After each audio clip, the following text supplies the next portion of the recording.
ঘৰ মুচি আছোঁ আজি ৰাতিপুৱাৰ পৰা কাম কৰি অৱস্থাই নাই কাম বেছি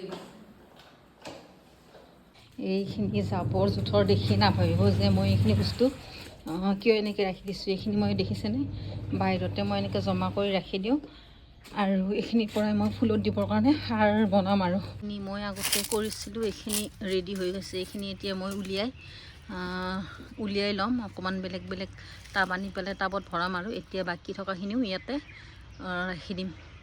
এইটো লাগিব 6 মাহমান পিছত খুব ধুনীয়াকৈ হৈ যাব আৰু ধুনীয়াকৈ হৈছে। আৰু এইখিনি ইটো বাল্টিঙতে মই ঢালি ঢালি ৰাখি দিম আৰু নহ'লে আমিতো ইয়াতে গোবৰো নাপাওঁ, গোবৰ কিনি আনিবলগীয়া হয়।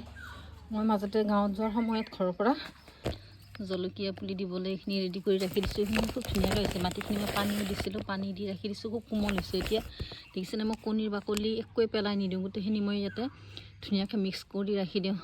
মই ইয়াতে ৰাখি দিম আৰু এতিয়া ইয়াতে পিছত মই অকণমান মাটি আনি আকৌ মাটিও অকণমান দিব লাগিব ওপৰত, এইখিনি ৰাখি দিম। আৰু মই এনেকৈ এয়া টাবৰ গুড়িটো এনেকৈ চব্জিৰ বাকলিখিনি দি দিওঁ দেই, পেলাই নিদিওঁ। মই মানে কি চব্জিৰ বাকলি অকণমানো পেলাই নিদিওঁ, এনেকৈ মই ৰাখি থৈ দিওঁ আৰু অকণমান যেতিয়া বেছি হ'ব আনি মই টাবৰ গুড়িতে দি দিওঁ। ইয়াৰ ওপৰত পিছত মাটি অকণমান দি দিম। আৰু যিমান কাম বন থাকিলেও তাৰে মাজতে ফুলৰ যত্ন অকণমান কৰি বহুত বেছি ভাল লাগে। আৰু মই এনেকৈ ফুলৰ যত্ন কৰি ভাল পাওঁ। যিখিনি ফুল আছে সেইখিনিকে অকণমান যত্ন কৰি ৰাখোঁ। আৰু এইখিনি কেনেকুৱা লাগিছে ক'বচোন বাৰু। এইটো এটা টাবতে 3 জোপামান ফুল আছে। এইডাল শাকডালো ভেটুৱা শাকডালো ইয়াতে হৈ গ'ল আৰু জিলমিল শাক হ'লেও উঠাই দিয়া নাই, গোটেই চাফ চিকুণ কৰা হৈ গ'ল।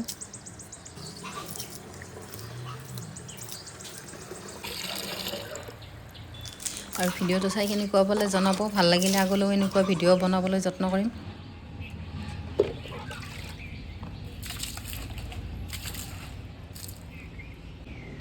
এইফালে মোৰ এইখিনি একেবাৰে শুকাই গৈছিলে, এতিয়া ইমান ধুনীয়া হৈছে দেখিছেনে, বহুত ধুনীয়া হৈছে। এইকেইদিন পানী দি বহুত ধুনীয়া কৰিলোঁ ফুলখিনি, দেখিছেনে আৰু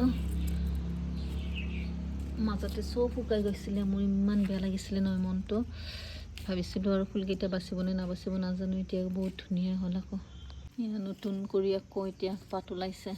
আৰু মানে কি হৈছে মাজতে গোটেইখিনি বেয়া হৈ গৈছে, এতিয়া আকৌ মনটো ভাল লাগিছে, নতুনকৈ ফুলখিনি গোটেইখিনি ফুলিছে খুব ধুনীয়া কৰি। আৰু ইয়াত বতাহৰ কাৰণে চাৰিওফালে লেতেৰা হৈছে, ইমান ঝাৰু মাৰিলেও বাৰে বাৰে আকৌ ধূলি আহি থাকে। বিলাহীৰ গছজোপা ইমান ধুনীয়াকৈ হৈছে, সেইকাৰণে গুচাই দিয়া নাই আৰু ইয়াতে লাগিব।